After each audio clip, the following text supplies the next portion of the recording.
c'est un triptyque, une trilogie, 3 histoires qui couvrent 3 décennies, les années 70, les années 80 et les années 90. C'est aussi 3 écritures, puisqu'il y a 2 auteurs dans un premier temps, d'abord Bertolt Brecht, puis Jean-Luc Lagarce, donc 2 formes d'écriture très opposées, et une 3e écriture qui est une écriture de plateau. Donc la réponse que nous avons donnée au diptyque. Tout part du 2e volet, qui a été créé en premier, donc qui est Dernier remords avant l'oubli, de Jean-Luc Lagarce, qui lui parle d'un ancien couple à 3 qui s'est aimé dans les années 70, qui ont acheté une maison, puis qui se sont séparés, qui se retrouvent fin des années 80 pour vendre cette maison et par la même occasion un petit peu confronter un peu ce qu'ils rêvaient d'être et ce qu'ils sont devenus.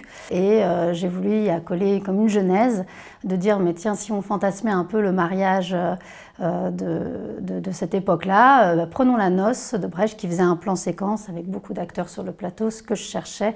Donc une fois que cette genèse était créée, qu'elle donnait un autre sens à la pièce de Jean-Luc Lagarce, on s'est mis en travail sur l'écriture du dernier qui est plus...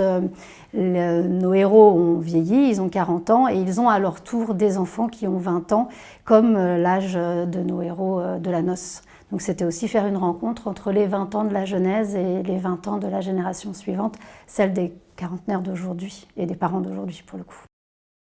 On a voulu éviter le côté trop bilan, en tout cas trop analyse, parce que nous on est nés dedans, donc on est encore dedans. Je trouve que le fait d'être rentré dans l'histoire à 20 ans, par les événements de mai 68, pose un peu la question de l'éternelle jeunesse. D'ailleurs, on voit que cette génération est encore hyper présente partout aujourd'hui, dans les médias, en politique. Elle est encore très puissante, elle ne veut pas mourir, elle ne veut pas vieillir.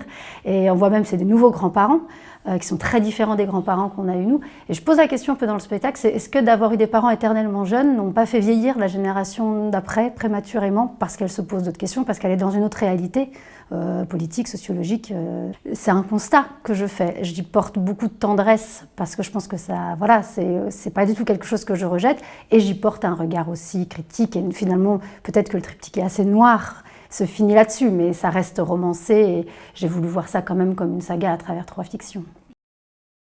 C'est important pour nous que notre compagnie, cette année, aille jouer en région, parce que c'est la première fois, on est très implanté en Île-de-France. Il y a la question aussi des Parisiens, dans le 3e volet, qui quittent pour aller à la campagne. C'est pas du tout pareil quand on le joue en région parisienne que quand on le joue aussi dans d'autres régions. Donc voilà, c'est important aussi pour nous de bouger, quoi.